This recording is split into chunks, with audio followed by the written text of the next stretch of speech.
दोस्तों ये घटना राजगढ़ जिले के सारंगपुर तहसील के पालडिया माताजी गांव की है और ये घटना जब आप सुनेंगे तो मैं जानता हूं कि इस घटना को सुनने के बाद आपकी वो स्थिति नहीं रहेगी जो अभी वीडियो की शुरुआत में है। लेकिन वीडियो की शुरुआत में एक इन्फॉर्मेशन आप लोगों को देना थी। कई लोग बोलते हैं कि सर आप थोड़ा जल्दी बोला करो, कई लोगों की ये शिकायत आई है कि आप बहुत लंबे वीडियो बनाते हो, थोड़ा शॉर्ट में वीडियो बनाया करो। रील वाला ज़माना है, मैं जानता हूँ, और रील वाले ज़माने में सबको जल्दी होती है, इन्फॉर्मेशन लेने की जल्दी होती है और सब लोग ये चाहते हैं कि उनको जल्दी जल्दी चीज़ें मिले। लेकिन मेरा ये मानना है कि राजगढ़ ज़िले की हर खबर पर थोड़ा लंबा वीडियो ज़रूर होता है, क्योंकि यूट्यूब की कुछ पॉलिसी होती है, उसके अनुसार मुझे भी काम करना पड़ता है। इसलिए लंबा वीडियो बनाना मेरे लिए तो ज़रूरी है, क्योंकि मेरा घर परिवार उसी से चलता है, पैसा उसी से मिलता है। किसी नेता के दरवाजे पर जाता नहीं हूँ कि आप मुझे विज्ञापन दे दो। तो मेरा परिवार यूट्यूब चला रहा है अभी, तो इस वजह से थोड़े से लंबे वीडियो में बनाता हूँ, लेकिन सटीक इन्फॉर्मेशन लंबे वीडियो में ही मिलती है। शॉर्ट के चक्कर में कोई इन्फॉर्मेशन मिस हो जाए, क्योंकि आप लोगों का भरोसे वाला ये चैनल है और इस चैनल की वजह से मेरा घर चलता है, इसमें कोई दो राय नहीं है। तो मैं आप लोगों से यही कहना चाहता हूँ कि शॉर्ट वीडियो मैं सोच रहा था कि मैं बनाऊं, लेकिन मैं इसलिए नहीं बनाता क्योंकि राजगढ़ ज़िले की हर खबर महत्वपूर्ण है मेरे लिए। और ये जो चैनल है ये राजगढ़ ज़िले की विश्वसनीयता है, विश्वास है, और किसी भी तरीके की जल्दबाजी में कोई भी मिस इन्फॉर्मेशन, कोई गलत जानकारी इसमें ना चली जाए, ये मेरी जिम्मेदारी है। और इस वजह से मैं जल्दी के चक्कर में कोई गलती नहीं करना चाहता। तो अब मैं अपना ये वीडियो शुरू करता हूँ। ये शुरुआत में मैंने आपको जानकारी इसलिए दी क्योंकि काफ़ी लोगों का ये कहना था कि सर जल्दी वीडियो बनाया करो। अब दोस्तों ये जो खबर है, ये खबर राजगढ़ जिले के पालडिया गांव की है। राजगढ़ जिले के पालडिया माताजी गांव में दोस्तों एक सावित्री बाई नाम की एक महिला रहती थी, 35 साल उम्र थी। और सावित्री बाई का एक पति था जिसका नाम था कमल वर्मा। कमल वर्मा और सावित्री बाई की ये दूसरी शादी हुई थी। सावित्री बाई की शायद पहली हो, लेकिन कमल वर्मा की पहली पत्नी की डेथ हो गई थी, उनकी मौत हो गई थी। इस वजह से कमल वर्मा ने दूसरी शादी की, किससे? सावित्री बाई से। और सावित्री बाई से जब दूसरी शादी की तो उसके साथ वो रहने लगा।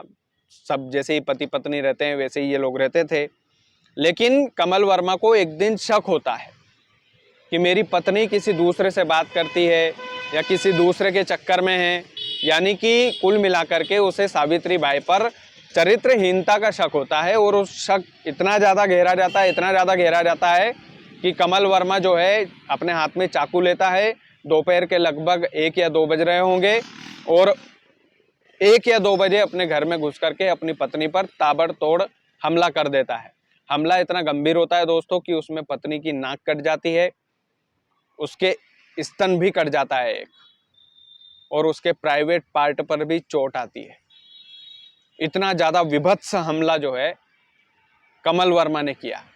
और इसकी सूचना जब पुलिस को मिली तो पुलिस भी हैरान रह गई कि कोई इतना विभत्स कैसे हो सकता है। लीमाचौहान थाने की जो पुलिस है, लीमाचौहान थाने की पुलिस ने हत्या के प्रयास का केस दर्ज किया है। कमल वर्मा फरार हो गया है पत्नी पर वार करके। उसकी पत्नी शाहजहाँपुर में भर्ती है, सावित्री बाई। और पुलिस का एक एंगल ये भी है और सभी लोगों का एक एंगल ये है कि नाक काटने की वजह कमल वर्मा की बस एक ही हो सकती है कि उसकी पत्नी कुरूप दिखे, उसकी पत्नी का रूप रंग बिगड़ जाए। इस वजह से उसने उस इंटेंशन से उसकी पत्नी पर वार किया था। अभी पत्नी की जो सावित्री बाई है उनकी हालत बेहद गंभीर है दोस्तों, बेहद हालत गंभीर है। भगवान करे कि वो बच जाए। लेकिन आप सोचिए कि ये दूसरी शादी कमल वर्मा ने की थी और शक का इलाज कोई दूसरा नहीं है दोस्तों।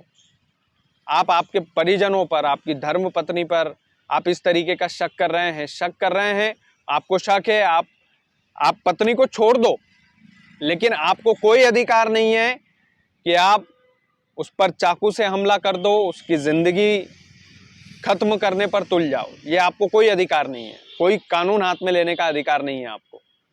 आप इतने ही दूध के धुले हो कि आपने कभी आपकी धर्म पत्नी को धोखा नहीं दिया और आपकी पत्नी आपको धोखा देने लग जाए तो आपको ये कोई अधिकार नहीं है कि आप चाकू उठा करके उस पर वार करो। आप तलाक दे दो लीगल प्रोसेस होती है वो कर दो, लेकिन आपको किसी की ज़िंदगी छीनने का अधिकार नहीं है। तो कमल वर्मा को लीमाचौन थाने की पुलिस जल्द ढूंढेगी, उसे पकड़ेगी और सलाखों के पीछे पहुंचाएगी। इस कहानी को सुनाने का उद्देश्य, इस घटनाक्रम को सुनाने का उद्देश्य यही था कि कभी भी अपनों पर शक मत करो, और शक यदि पुख्ता हो जाए, आपको लगता है कि मैं इसके साथ नहीं रह सकती या नहीं रह सकता, तो उसे छोड़ना बेहतर समझो, लेकिन उसकी ज़िंदगी छीनने का अधिकार आपको बिल्कुल नहीं है, और ये इजाज़त आपको कानून भी नहीं देता है। बाकी आप वीडियो को ज़्यादा से ज़्यादा शेयर कीजिएगा। चैनल यदि आपने सब्सक्राइब नहीं किया है तो प्लीज़ कर लीजिएगा। बहुत बहुत धन्यवाद।